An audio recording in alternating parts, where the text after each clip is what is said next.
श्री शिवाय नमस्तुभ्यम। आप सभी को सावन के चौथे सोमवार की हार्दिक शुभकामनाएं। आज सुनिए सोमवार व्रत की पौराणिक कथा। बहुत समय पहले वाशकल नामक गांव में बिंदुक नाम का एक ब्राह्मण रहता था।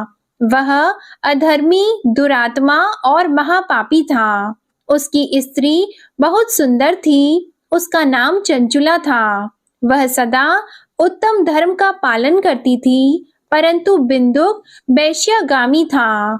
इस तरह कुकर्म करते हुए बहुत समय व्यतीत हो गया। उसकी स्त्री काम से पीड़ित होने पर भी सधर्म नाश के भय से क्लेश सहकर भी काफी समय तक धर्म भ्रष्ट नहीं हुई, परंतु आगे चलकर वह भी अपने दुराचारी पति के आचरण से प्रभावित होकर दुराचारी और अपने धर्म से विमुख हो गई।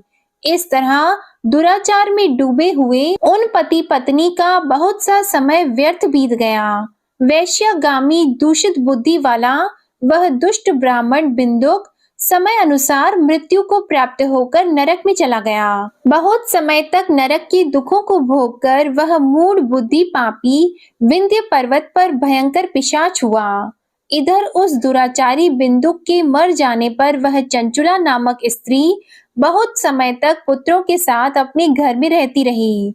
पति की मृत्यु के बाद वह भी अपने धर्म से गिरकर पर पुरुषों का संग करने लगी थी। सती विपत्ति में भी अपने धर्म का पालन करना नहीं छोड़ती। यही तो तप है। कठिन तो होता है, लेकिन इसका फल मीठा होता है। एक दिन देव योग से किसी पुण्य पर्व के आने पर वह अपने भाई बंधुओं के साथ गोकर्ण क्षेत्र में गई।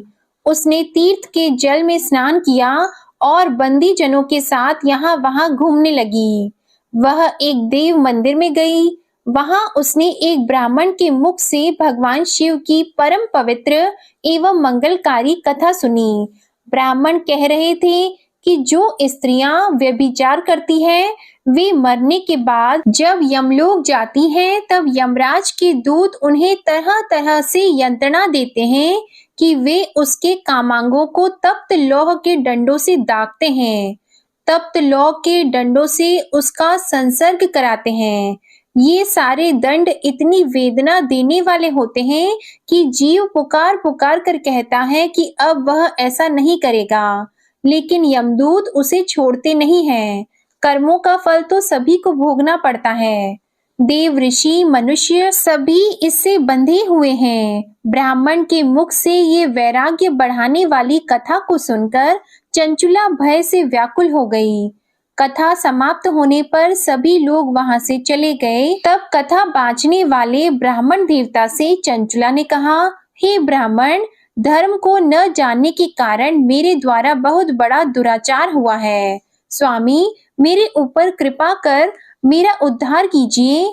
आपके प्रवचन को सुनकर मुझे इस संसार से वैराग्य हो गया है। मुझ मूढ़ चित्त वाली पापिनी को धिक्कार है। मैं निंदा के योग्य हूँ। मैं बुरे विषयों में फंसकर अपने धर्म से विमुख हो गई थी। कौन मुझ जैसी को मार्ग में मन लगाने वाली पापिनी का साथ देगा? जब यमदूत मेरे गले में फंदा डालकर मुझे बांध कर ले जाएंगे और नरक में मेरे शरीर के टुकड़े करेंगे, तब मैं कैसे उन महायातनाओं को सहन कर पाऊंगी?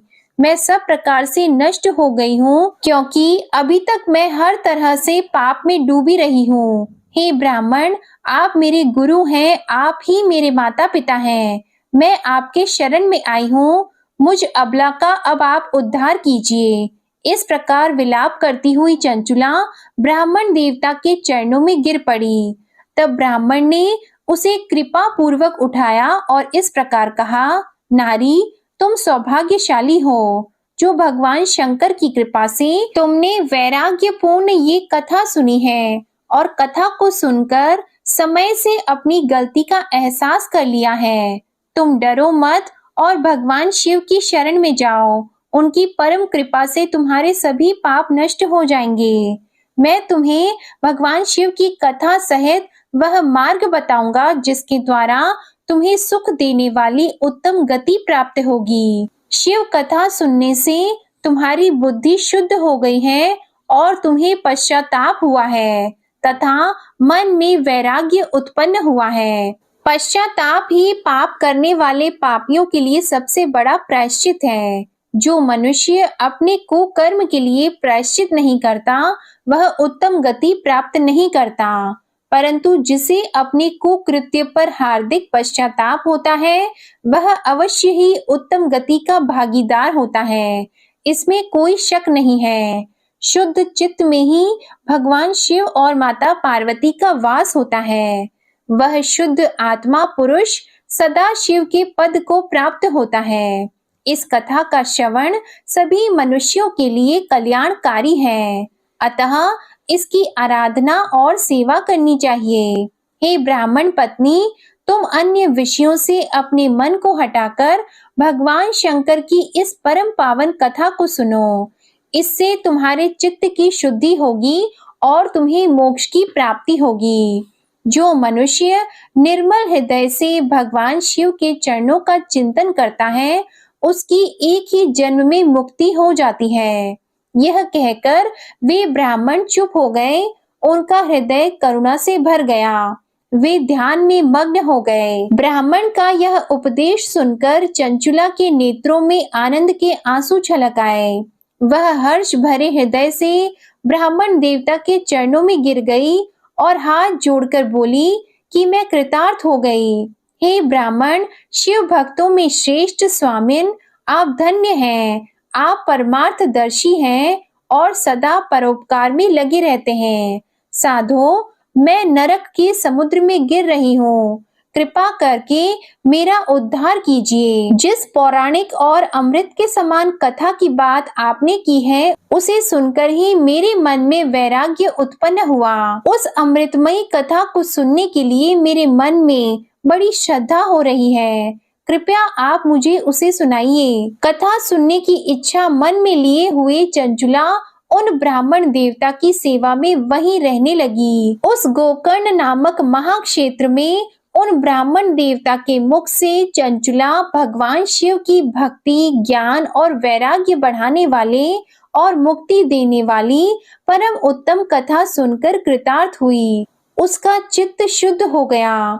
वह अपने हृदय में शिव के सगुण रूप का चिंतन करने लगी। वह सदैव शिव सच्चिदानंदमय स्वरूप का स्मरण करती थी। इसके बाद अपना समय पूर्ण होने पर चंचुला ने बिना किसी कष्ट के अपना शरीर त्याग दिया। उसे लेने के लिए एक दिव्य विमान वहां पहुंचा। ये विमान शोभा साधनों से सजा था और शिव गणों से सुशोभित था।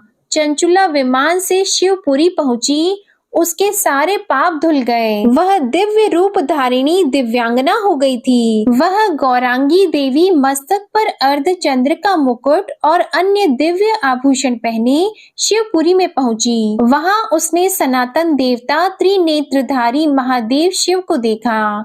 सभी देवता उनकी सेवा में भक्ति भाव से उपस्थित थे। उनकी अंग कांति करोड़ों सूर्यों के समान प्रकाशित हो रही थी। 5 मुख और हर मुख में 3-3 नेत्र थे। मस्तक पर अर्धचंद्र आकार मुकुट शोभायमान हो रहा था। कंठ में नील चिन्ह, उनके साथ में देवी गौरी विराजमान थी, जो विद्युत पुंज के समान प्रकाशित हो रही थी। महादेव जी की कांति कपूर के समान गौर थी। उनके शरीर पर श्वेत वस्त्र थे तथा शरीर श्वेत भस्म से युक्त था। इस प्रकार भगवान शिव के परम उज्जवल रूप के दर्शन कर चंचुला बहुत प्रसन्न हुई। उसने भगवान को बारंबार प्रणाम किया और हाथ जोड़कर प्रेम, आनंद और संतोष से युक्त होकर विनीत भाव से खड़ी हो गई। उसके नेत्रों से आनंद के आंसुओं की धारा बहने लगी। भगवान शंकर और भगवती गौरी उमा ने करुणा के साथ सौम्य दृष्टि से देखकर चंचुला को अपने पास बुलाया। गौरी उमा ने उसे प्रेम पूर्वक अपनी सखी बना लिया। चंचुला सुखपूर्वक भगवान शिव के धाम में उमा देवी की सखी के रूप में निवास करने लगी। एक दिन चंचुला आनंद में मग्न उमा देवी के पास गई और दोनों हाथ जोड़कर उनकी इस स्तुति को करने लगी। हे गिरिराज नंदिनी स्कंद माता उमा, आप सभी मनुष्यों एवं देवताओं द्वारा पूजित तथा समस्त सुखों को देने वाली हैं। आप शंभु प्रिया हैं, आप ही सगुणा और निर्गुणा हैं। हे सच्चिदानंद स्वरूपा, आप ही प्रकृति की पोषक हैं। हे माता, आप ही संसार की सृष्टि पालन और संहार करने वाली हैं। इस प्रकार सद्गति प्राप्त चंचुला देवी की स्तुति कर शांत हो गई। उसकी आंखों में प्रेम के आंसू उमड़ आए। तब शंकर प्रिया भक्त वत्सला उमा देवी ने बड़े प्रेम से चंचुला को चुप कराते हुए कहा कि सखी चंचुला, मैं तुम्हारी इस स्तुति से प्रसन्न हूँ। बोलो क्या वर मांगती हो। तब चंचुला बोली, हे गिरिराज कुमारी, मेरे पति बिंदुक इस समय कहाँ हैं? उनकी स्थिति कैसी है मुझे बताइए और कुछ उपाय कीजिए ताकि हम फिर से मिल सकें। हे महादेवी, मेरे पति एक शूद्र जाति वैश्या के प्रति आसक्त थे और पाप में ही डूबे रहते थे। गिरिजा बोली, बेटी, तुम्हारा पति बिंदुक पापी था, उसका अंत बड़ा भयानक हुआ। वैश्या का उपभोग करने के कारण वह मूर्ख नरक में अनेक वर्षों तक अनेक प्रकार के दुख भोगकर अब शेष पाप को भोगने के लिए विंध्य पर्वत पर पिशाच की योनि में रह रहा है और वह दुष्ट वहीं वायु पीकर रहता है और सब प्रकार के कष्ट सहता है। गौरी देवी की ये बात सुनकर चंचुला अत्यंत दुखी हो गई। फिर मन को किसी तरह स्थिर करती हुई दुखी हृदय से माँ गौरी से उसने एक बार फिर पूछा, हे महादेवी, मुझ पर कृपा कीजिए और मेरे पापी पति का अब उद्धार कीजिए। कृपा करके मुझे वह उपाय बताइए जिससे मेरे पति को उत्तम गति प्राप्त हो सके। गौरी देवी ने कहा, यदि तुम्हारा पति भगवान शिव की पुण्यमय उत्तम कथा सुने तो वह इस दुर्गति को पार करके उत्तम गति का भागी हो सकता है। अमृत के समान मधुर गौरी देवी की ये वचन सुनकर चंचुला ने दोनों हाथ जोड़कर मस्तक झुकाकर उन्हें बार बार प्रणाम किया और प्रार्थना की कि मेरे पति को भगवान शिव की कथा सुनाने की व्यवस्था कीजिए। ब्राह्मण पत्नी चंचुला के बार बार प्रार्थना करने पर शिव प्रिया गौरी देवी ने भगवान शिव की महिमा का गान करने वाले गंधर्व राज तुमरु को बुलाकर कहा, तुमरु, तुम्हारी भगवान शिव में प्रीति है। तुम मेरे मन की सभी बातें जानकर मेरे कार्यों को सिद्ध करते हो, तो मेरी इस सखी के साथ विंध्य पर्वत पर जाओ। वहां एक महाघोर और भयंकर पिशाच रहता है। पूर्व जन्म में वह पिशाच बिंदुक नामक ब्राह्मण मेरी इस सखी चंचुला का पति था। वह वैश्यागामी हो गया था। वह स्नान संध्या आदि नित्य कर्म छोड़कर अपवित्र रहने लगा। क्रोध के कारण उसकी बुद्धि भ्रष्ट हो गई थी। दुर्जनों से उसकी मित्रता तथा सज्जनों से द्वेष बढ़ गया था। वह अस्त्र शस्त्र से हिंसा करता, लोगों को सताता और उनके घरों में आग लगा देता था। चांडालों से दोस्ती करता और वह रोज वैश्या के पास जाता था। पत्नी को त्याग कर दुष्ट लोगों से दोस्ती कर उन्हीं के संपर्क में रहता था। वह मृत्यु तक दुराचार में फंसा रहा। मृत्यु के बाद उसे पापियों के भोग स्थान यमपुरी में ले गए। वहां घोर नरकों को सहकर इस समय वह विंध्य पर्वत पर पिशाच बनकर रह रहा है और पापों का फल भोग रहा है। तुम उसके सामने परम पुण्यमयी पापों का नाश करने वाली भगवान शिव की दिव्य कथा का प्रवचन करो। इस कथा के सुनने से उसका हृदय सभी पापों से मुक्त होकर शुद्ध हो जाएगा और वह प्रेत योनि से मुक्त हो जाएगा। दुर्गति मुक्त होने पर उस बिंदुक नामक पिशाच को तुम विमान पर बिठाकर भगवान शिव के पास ले आना। माँ उमा का आदेश पाकर गंधर्व राज तुमरु प्रसन्नता पूर्वक अपने भाग्य की सराहना करते हुए चंचुला को साथ लेकर विमान से पिशाच के निवास स्थान विंध्य पर्वत पर गया। वहां पहुंचकर उसने विशाल आकृति वाले पिशाच को देखा। उसका शरीर विशाल था, उसकी ठोड़ी बड़ी थी, वह कभी हंसता, कभी रोता, कभी उछलता था। महाबली तुमरू ने बिंदुक नामक पिशाच को पाशों से बांध लिया। उसके पश्चात तुमरू ने कथा बांचने के लिए स्थान तलाश कर मंडप की रचना की। शीघ्र ही इस बात का पता लोगों को चल गया कि एक पिशाच के उद्धार हेतु देवी पार्वती की आज्ञा से तुमरू भगवान शिव की कथा सुनाने विंध्य पर्वत पर आया है। उस कथा को सुनने के लोभ से बहुत से देवर्षि वहां पहुंच गए।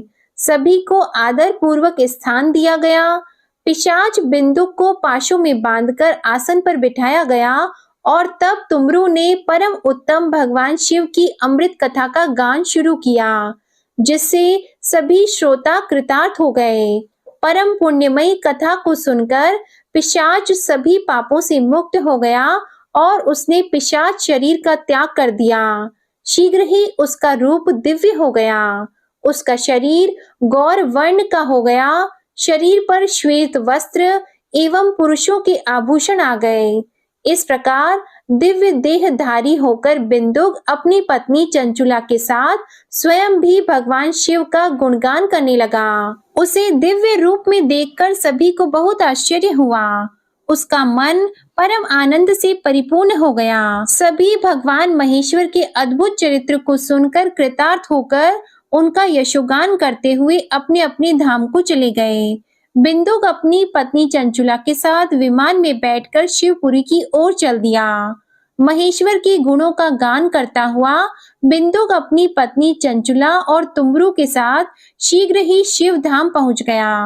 भगवान शिव देवी पार्वती ने उसे अपना पार्षद बना लिया। दोनों पति पत्नी सुखपूर्वक भगवान महेश्वर एवं देवी गौरी के श्री चरणों में अविचल निवास पाकर धन्य हो गए। बोलिए उमा महेश्वर भगवान की जय। अब सुनिए भगवान शंकर की दूसरी कथा। एक धनवान साहूकार था, जिसके घर किसी प्रकार की कोई कमी नहीं थी, परंतु उसको एक दुख था। उसका कोई पुत्र नहीं था। वह इसी चिंता में दिन और रात रहता था और वह पुत्र की कामना से हर सोमवार को शिवजी का व्रत और पूजन किया करता था। सायंकाल को मंदिर में जाकर शिवजी का दीपक जलाता था। उसके भक्ति भाव को देखकर एक समय श्री पार्वती जी ने भगवान शिवजी महाराज से कहा कि वह साहूकार आपका अनंत भक्त है और सदैव आपका व्रत और पूजन बड़ी श्रद्धा से करता है। इसकी मनोकामना आप पूर्ण कीजिए। तब भगवान शिव ने कहा कि हे पार्वती, यह संसार कर्म क्षेत्र है। जैसी किसान खेत में जैसा बीज बोता है वैसा ही फल काटता है, उसी तरह से इस संसार में जैसा कर्म करते हैं वैसा ही फल मिलता है। तब माता पार्वती ने अत्यंत आग्रह से कहा कि महाराज, जब यह आपका भक्त है और इससे किसी प्रकार का दुख है तो उसको अवश्य दूर करना चाहिए, क्योंकि आप सदैव अपने भक्तों पर दयालु हैं और उनके दुखों को दूर करते हैं। यदि आप ऐसा नहीं करेंगे तो मनुष्य आपकी सेवा व्रत क्यों करेंगे? माता पार्वती जी के आग्रह को देखकर भगवान भोलेनाथ कहने लगे कि हे पार्वती, इसके कोई पुत्र नहीं है, इसी चिंता से यह दुखी रहता है। इसके भाग्य में पुत्र न होने पर भी इसके पुत्र की प्राप्ति का मैं वर देता हूँ, परंतु वह पुत्र केवल 12 वर्ष तक जीवित रहेगा।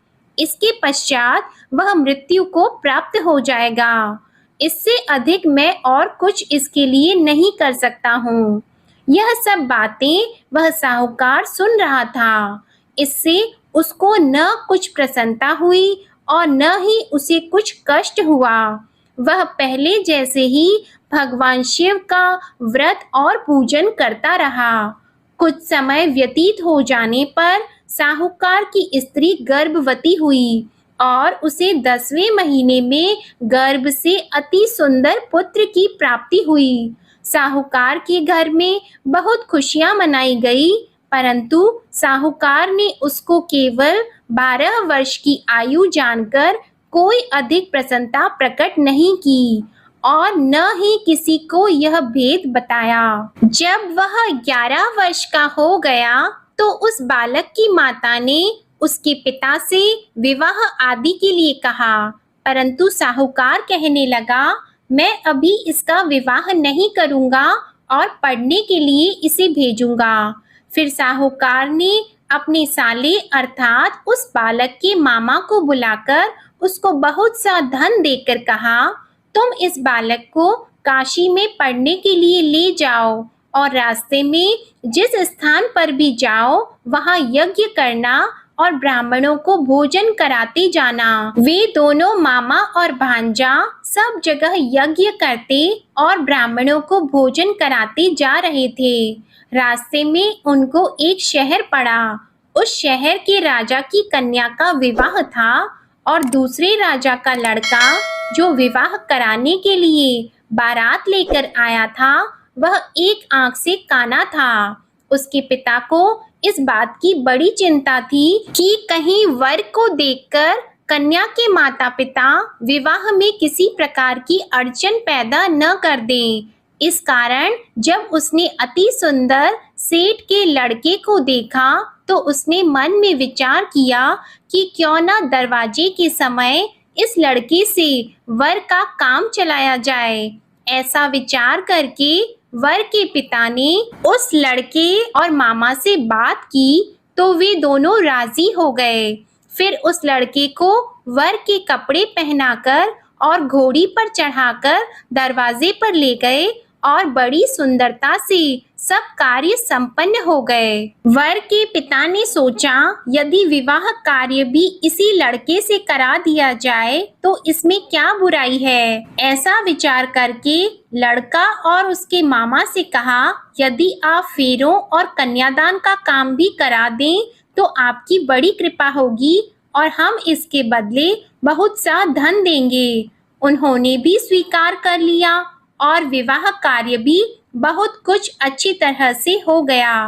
परंतु जिस समय लड़का जाने लगा तो उसने राजकुमारी की चुन्नी के पल्ले पर लिख दिया कि तेरा विवाह मेरे साथ हुआ है, परंतु जिस राजकुमार के साथ तुमको भेजेंगे वह एक आंख से काना है। मैं तो काशी जी पढ़ने जा रहा हूँ।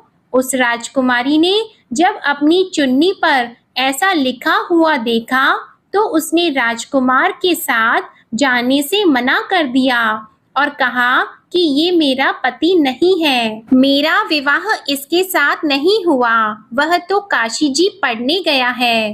राजकुमारी के माता पिता ने अपनी कन्या को विदा नहीं किया और बारात वापस चली गई।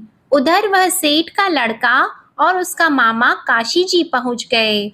वहां जाकर उन्होंने यज्ञ करना और लड़के ने पढ़ना शुरू कर दिया। जब लड़के की आयु 12 साल की हो गई तब एक दिन उन्होंने यज्ञ रचा रखा था कि लड़के ने अपने मामा से कहा कि आज तो मेरी तबीयत ठीक नहीं है। मामा ने कहा अंदर जाकर सो जाओ। जब लड़का अंदर जाकर सो गया और थोड़ी देर में उसके प्राण निकल गए। जब उसके मामा ने आकर देखा कि वह तो मुर्दा पड़ा है तो उनको बहुत दुख हुआ और उन्होंने सोचा कि मैं अभी रोना पीटना मचा दूंगा तो यज्ञ का कार्य अधूरा रह जाएगा। अतः उन्होंने जल्दी से यज्ञ का कार्य समाप्त करके ब्राह्मणों के जाने के बाद रोना पीटना आरंभ कर दिया। संयोगवश उसी समय शिवजी और पार्वती जी उधर से जा रहे थे। पार्वती जी कहने लगी, हे महादेव, कोई दुखियारा रो रहा है, इसके कष्टों को आप दूर करो। तब भगवान शिव बोले, इसकी आयु इतनी ही थी सो ये भोग चुका है। माता पार्वती ने कहा कि महाराज कृपा करके इस बालक को और आयु दे दो, नहीं तो इसके माता पिता तड़प तड़प कर मर जाएंगे। पार्वती जी के इस प्रकार बार बार आग्रह करने पर भगवान शिव जी ने उसे जीवन दान दे दिया और शिव जी की कृपा से लड़का जीवित हो गया। शिव जी और पार्वती जी कैलाश पर्वत पर चले गए। तब इस प्रकार यज्ञ करते हुए लड़का और उसके मामा अपने घर की ओर चल पड़े। रास्ते में उसी शहर में गए जहां उसका विवाह हुआ था और जहां पर आकर यज्ञ किया तो लड़के के ससुर ने उसे पहचान लिया और अपने घर महल में जाकर बड़ी खातिर के साथ बहुत दास दासियों के सहित आदर पूर्वक लड़की और जमाई को विदा किया। जब वह अपने शहर के निकट आए तो मामा ने कहा, मैं पहले तुम्हारे घर जाकर सबको खबर करता हूँ। उस समय लड़के के माता पिता अपने घर की छत पर बैठे हुए थे और उन्होंने यह प्रण कर रखा था कि यदि हमारा पुत्र सकुशल घर आएगा तो राजी खुशी नीचे उतरकर आ जाएंगे, नहीं तो छत से गिरकर अपने प्राण खो देंगे। इतने में उस लड़के के मामा ने जाकर यह समाचार दिया कि आपका पुत्र आ गया है, परंतु उनको विश्वास नहीं हुआ। तब उसके मामा ने शपथ पूर्वक कहा कि आपका पुत्र अपनी स्त्री के साथ बहुत सारा धन लेकर आया है। तो सेठ ने आनंद के साथ उसका स्वागत किया और बड़ी प्रसन्नता से रहने लगे।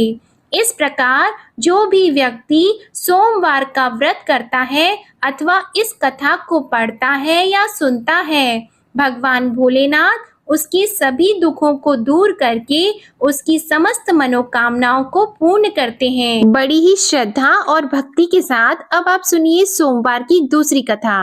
एक बार की बात है, माता पार्वती शिवजी को पति के रूप में प्राप्त करने के लिए घोर तप कर रही थी। उनके तप को देखकर देवताओं ने शिवजी से देवी की मनोकामना को पूर्ण करने की प्रार्थना की। शिवजी ने पार्वती जी की परीक्षा लेने के लिए सप्त ऋषियों को भेजा। सप्त ऋषियों ने शिवजी के सैकड़ों अवगुण गिनाए, पर पार्वती जी को महादेव जी के अलावा किसी और से विवाह मंजूर नहीं था। तब शंकर जी ने स्वयं पार्वती जी की परीक्षा लेने की ठानी। तब भगवान शंकर स्वयं प्रकट हुए और पार्वती जी को वरदान देकर अंतर्ध्यान हुए। इतने में पार्वती माता जहाँ तप कर रही थी वहीं पास में तालाब में मगरमच्छ ने एक लड़के को पकड़ लिया। लड़का जान बचाने के लिए चिल्लाने लगा। तब पार्वती जी से उस बच्चे की चीख सुनी नहीं गई। द्रवित हृदय होकर वे तालाब पर पहुंची। वहां देखा कि मगरमच्छ लड़के को तालाब के अंदर खींचकर ले जा रहा है। लड़के ने देवी को देखकर कहा कि मेरी माता पिता और भाई बंधु कोई नहीं है, आप मेरी रक्षा करें। तो पार्वती जी ने कहा कि मगरमच्छ इस लड़के को छोड़ दो। मगरमच्छ बोला, दिन के छठे पैर में जो मुझे मिलता है उसे मैं अपना आहार समझकर स्वीकार कर लेता हूँ, यह मेरा नियम है। ब्रह्मदेव ने दिन के छठे पहर में इस लड़के को भेजा है तो मैं इसे क्यों छोड़ूं? पार्वती जी ने विनती की कि तुम इसे छोड़ दो, बदले में तुम्हें जो चाहिए वह मुझसे कहो। तो मगरमच्छ बोला, एक ही शर्त पर मैं इसे छोड़ूंगा। आपने तप करके महादेव जी से जो वरदान लिया है, यदि उस तप का फल मुझे दे दो तो मैं इसे छोड़ दूंगा। पार्वती जी तुरंत तैयार हो गईं। उन्होंने कहा, मैं अपने तप का फल तुम्हें देने को तैयार हूँ, लेकिन तुम इस बालक को छोड़ दो। मगरमच्छ ने समझाया, सोच लो देवी, जोश में आकर संकल्प मत करो। हजारों वर्षों तक जैसा तप किया है वैसा देवताओं के लिए भी संभव नहीं है। उसका सारा फल इस बालक के प्राणों के बदले चला जाएगा। पार्वती जी ने कहा, मेरा निश्चय पक्का है, मैं तुम्हें अपने तप का फल देती हूँ, तुम इसको जीवन दे दो। मगरमच्छ ने पार्वती जी से तप दान करने का संकल्प करवाया। तप का दान होते ही मगरमच्छ का देह तेजी से चमकने लगा और वह बोला, हे पार्वती, ये देखो, तप के प्रभाव से मैं तेजस्वी बन गया हूँ। तुमने जीवन भर की पूंजी एक बच्चे के लिए व्यर्थ कर दी। चाहे तो अपनी भूल सुधारने का एक मौका और दे सकता हूँ। तब पार्वती जी ने कहा, हे ग्राह, तब तो मैं पुनः कर सकती हूँ, किंतु यदि तुम इस लड़के को निगल जाते तो इसका जीवन वापस नहीं मिल सकता था। देखते ही देखते वह लड़का अदृश्य हो गया और मगरमच्छ भी लुप्त हो गया। पार्वती जी ने विचार किया, मैंने तप तो दान कर दिया है, अब पुनः से तप आरंभ करूंगी। पार्वती जी ने फिर से तप करने का संकल्प किया। भगवान सदाशिव फिर से प्रकट होकर बोले, हे पार्वती, भला अब क्यों तप कर रही हो? तब पार्वती जी ने कहा, प्रभु, मैंने अपने तप का फल दान कर दिया है। आपको पति रूप में पाने के संकल्प के लिए मैं फिर से वैसा ही घोर तप करके आपको प्रसन्न करूंगी। तो महादेव जी बोले, मगरमच्छ और लड़के दोनों रूपों में मैं ही था। तुम्हारा चित्त प्राणी मात्र में अपने सुख दुख का अनुभव करता है या नहीं, इसकी परीक्षा लेने के लिए मैंने ही यह लीला रची थी। अनेक रूपों में दिखने वाला मैं एक ही हूँ। मैं अनेक शरीरों से अलग निर्विकार हूँ। तुमने अपना तप मुझे ही दिया है, इसलिए अब और तप करने की कोई आवश्यकता नहीं है। देवी ने महादेव जी को प्रणाम कर प्रसन्न मन से विदा किया। प्रेम से बोलिए भगवान शंकर और माता पार्वती की जय। अब आप सुनिए तीसरी कथा। एक बार नारद जी ने भोलेनाथ जी की स्तुति करके पूछा कि प्रभु, आपको प्रसन्न करने के लिए सबसे उत्तम और सुलभ साधन क्या है? हे त्रिलोकीनाथ, आप तो निर्विकार और निष्काम हैं। आप सहज ही प्रसन्न हो जाते हैं। फिर भी मेरे जानने की इच्छा है कि आपको क्या प्रिय है। तब शिव जी बोले, नारद जी, वैसे तो मुझे भक्त के भाव सबसे प्रिय हैं, फिर भी आपने पूछा है तो मैं बताता हूँ। मुझे जल के साथ साथ बिल्व पत्र बहुत प्रिय हैं। जो अखंड बिल्व पत्र मुझे श्रद्धा से अर्पित करते हैं, मैं उन्हें अपने लोक में स्थान देता हूँ। नारद जी भगवान शंकर और माता पार्वती की वंदना करके अपने लोक को चले गए।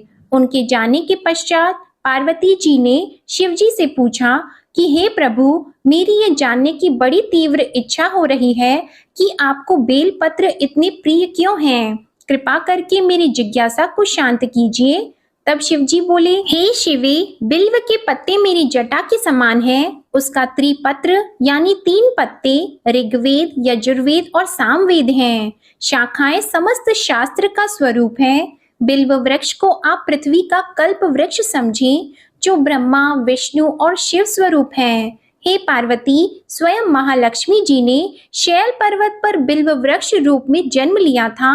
इस कारण भी बेल का वृक्ष मेरे लिए अति प्रिय है। महालक्ष्मी जी ने बिल्व का रूप धरा। ये सुनकर पार्वती जी कौतूहल में पड़ गईं और पार्वती जी कौतूहल से उपजी जिज्ञासा को रोक न पाईं। उन्होंने पूछा, देवी लक्ष्मी ने आखिर बिल्व वृक्ष का रूप क्यों लिया? आप ये कथा विस्तार से कहें। तब भोलेनाथ ने देवी पार्वती जी को कथा सुनाना आरंभ किया। हे देवी, सतयुग में ज्योति रूप में मेरे अंश का रामेश्वर लिंग था। ब्रह्मा आदि देवों ने उसका विधिवत पूजन अर्चन किया था। इसका परिणाम ये हुआ कि मेरे अनुग्रह से वाणी देवी सबकी प्रिय हो गई। वे भगवान विष्णु को सतत प्रिय हो गई। मेरे प्रभाव से भगवान केशव के मन में वाग देवी के लिए जितनी प्रीति उत्पन्न हुई, वह स्वयं लक्ष्मी जी को नहीं भाई। लक्ष्मी देवी का श्री हरि के प्रति मन में कुछ दुराव पैदा हो गया। वह चिंतित और रुष्ट होकर चुपचाप परम उत्तम श्री शैल पर्वत पर चली गईं। वहां उन्होंने तप करने का निश्चय किया और उत्तम स्थान का चयन करने लगी। महालक्ष्मी ने उत्तम स्थान का निश्चय करके मेरे लिंग विग्रह की उग्र तपस्या प्रारंभ की। उनकी तपस्या कठोरतम होती जा रही थी। हे परमेश्वरी, कुछ समय के बाद महालक्ष्मी जी ने मेरे लिंग विग्रह से थोड़ा ऊर्ध्व में एक वृक्ष का रूप धारण कर लिया। अपने पत्तों और पुष्प द्वारा निरंतर मेरा पूजन करने लगी। इस तरह महालक्ष्मी जी ने लाखों वर्षों तक घोर आराधना की। अंततः उन्हें मेरा अनुग्रह प्राप्त हुआ। मैं वहां प्रकट हुआ और देवी से इस घोर तप की आकांक्षा पूछकर वर देने को तैयार हुआ। महालक्ष्मी जी ने मांगा कि श्री हरि के हृदय में मेरे भाव से वाग देवी के लिए जो स्नेह हुआ है वह समाप्त हो जाए। तब शिव जी बोले, मैंने महालक्ष्मी जी को समझाया, श्री हरि के हृदय में आपके अतिरिक्त किसी और के लिए कोई प्रेम नहीं है। वाग देवी के प्रति उनका प्रेम नहीं अपितु श्रद्धा है। यह सुनकर लक्ष्मी जी प्रसन्न हो गईं और पुनः श्री विष्णु के हृदय में स्थित होकर निरंतर उनके साथ विहार करने लगी। हे पार्वती, महालक्ष्मी के हृदय का एक बड़ा विकार इस प्रकार दूर हो गया। इस कारण हरिप्रिया उसी वृक्ष रूप में सर्वदा अतिशय भक्ति से भरकर यत्न पूर्वक मेरी पूजा करने लगी। हे पार्वती, इसी कारण विश्व का वृक्ष, उसके पत्ते, फल, फूल आदि मुझे बहुत प्रिय हैं। मैं निर्जन स्थान में बिल्व वृक्ष का आश्रय लेकर रहता हूँ। बेल वृक्ष को सदा सर्व तीर्थ में एवं सर्व देवमय मानना चाहिए। बिल्व पत्र, बिल्व फूल, बिल्व वृक्ष अथवा बिल्व काष्ठ के चंदन से जो मेरा पूजन करता है, वह भक्त मेरा अति प्रिय है। बिल्व वृक्ष को शिव के समान ही समझो। वह मेरा शरीर है जो बिल्व पर चंदन से मेरा नाम अंकित करके मुझे अर्पण करता है। मैं उसे सभी पापों से मुक्त करके अपने लोक में स्थान देता हूँ। हे देवी, उस व्यक्ति को स्वयं लक्ष्मी जी भी नमस्कार करती हैं जो मेरा पूजन करते हैं। जो बिल्व मूल में प्राण छोड़ता है, उसको रुद्र देह प्राप्त होता है और ऐसे मनुष्य पर सदैव ही माता लक्ष्मी की कृपा रहती है और साथ ही साथ भगवान नारायण की कृपा भी उन पर सदैव बनी रहती है। प्रेम से बोलिए भगवान शिव और माता पार्वती की जय। अब सुनिए गणेश भगवान की कथा। एक साहूकार था, उसके घर रोज एक ब्राह्मणी रोटी लेने के लिए घर आती थी।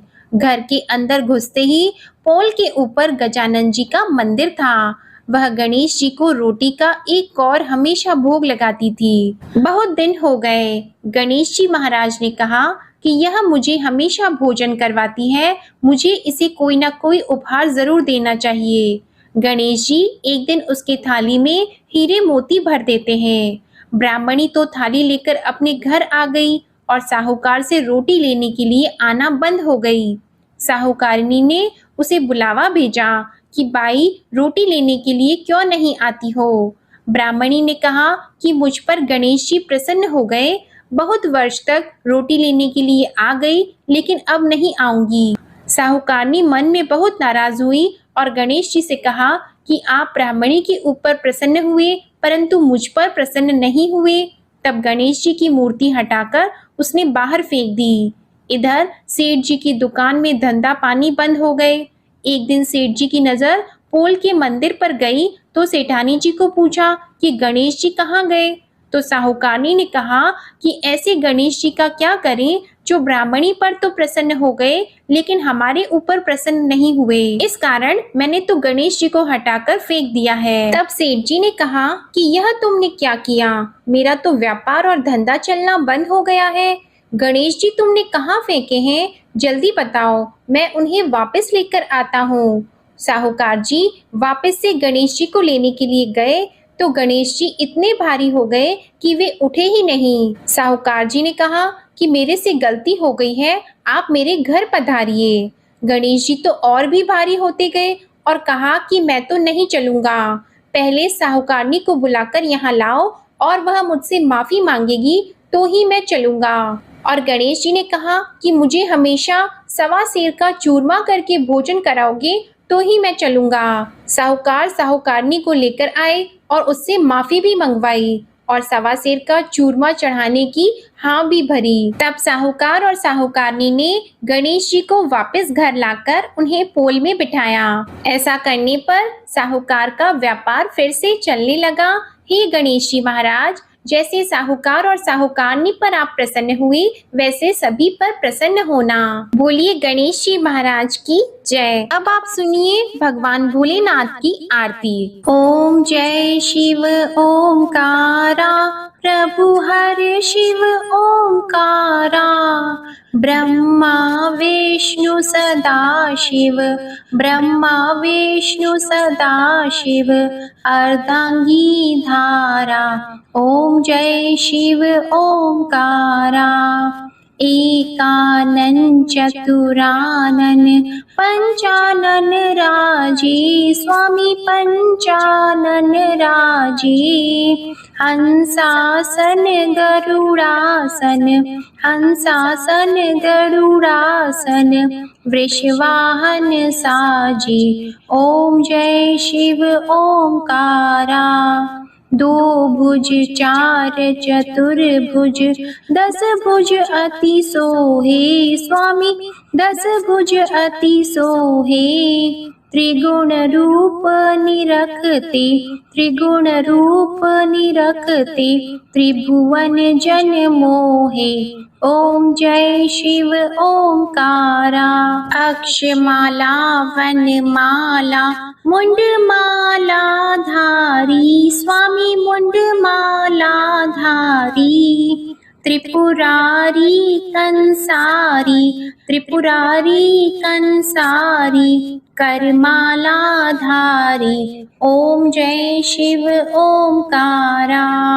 श्वेतांबर पीतांबर बाघंबर अंगे, स्वामी बाघंबर अंगे। सनकादिक गरुणादिक, सनकादिक गरुणादिक, भूतादिक संगे। ओम जय शिव ओंकारा।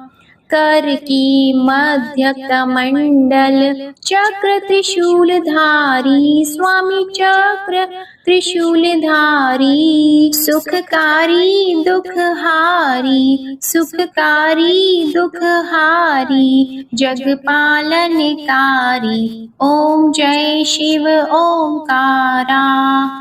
ब्रह्मा विष्णु सदाशिव जानत अविवेका, स्वामी जानत अविवेका।